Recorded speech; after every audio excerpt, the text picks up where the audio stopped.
आप देखिए कि राजनीति अगर करी जा रही है इस मामले में, चाहे वो उर्मिला हो और चाहे वो सुरेश राठौर हो, अगर इन लोगों ने ऐसा किया है कि इन्होंने साजिश की है, अंकिता के नाम पर राजनीति की है, तो उत्तराखंड के अंदर इन दिनों जो हुआ उसे लेकर इन दोनों लोगों को पूरी इनकी जांच कर कर इनको भी जेल भेजना चाहिए। कभी कुछ कहा और कभी कुछ कहा।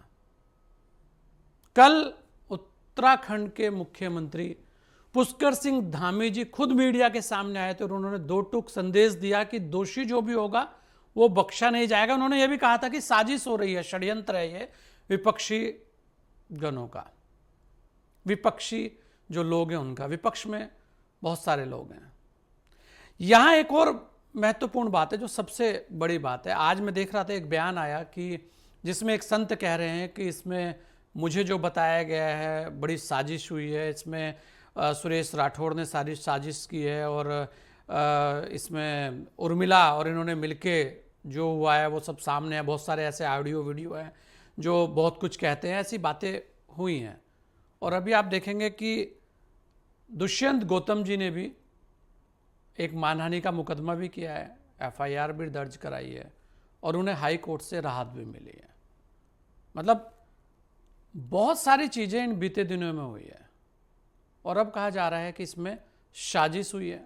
अगर साजिश हुई है तो ये दोनों लोग जो हैं, इन दोनों लोगों के ऊपर भी बड़ी कार्रवाई होना चाहिए कि इन्होंने पूरे उत्तराखंड के माहौल को तो गर्म किया ही है, साथ में बहुत सारे लोगों के जो बहुत सारे लोग ऐसे थे जिनसे एक तरीके से खिलवाड़ किया है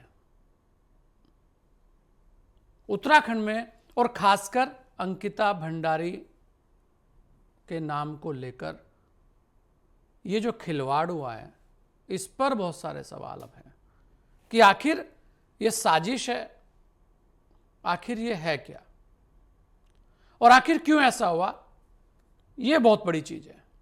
और आप देखिए एक और सवाल यहां ये भी बनता है कि अचानक से रात ही उर्मिला सनावर कहीं से भी आई हैं लेकिन देहरादून पहुंच गई हैं। अब कहा जा रहा है कि इसमें सुरेश राठौर बड़ी साजिश करनी चाहते थे। तो ऐसे साजिशकर्ताओं को उत्तराखंड की जनता भी देखेगी और सरकार को भी इन पर कड़ी कार्रवाई करनी चाहिए कि इस तरीके की साजिश आगे कोई और ना कर पाए। मामला छोटा नहीं है। इस पूरे मामले ने पूरे उत्तराखंड के अंदर गुस्सा, रोष भर दिया था। और हो भी क्यों ना, आखिर अंकिता उत्तराखंड की बेटी है और बेटी के साथ न्याय के लिए आवाज हर कोई उठाएगा, चाहे वो सरकार के अंदर बैठा व्यक्ति हो या सरकार के बाहर का व्यक्ति हो।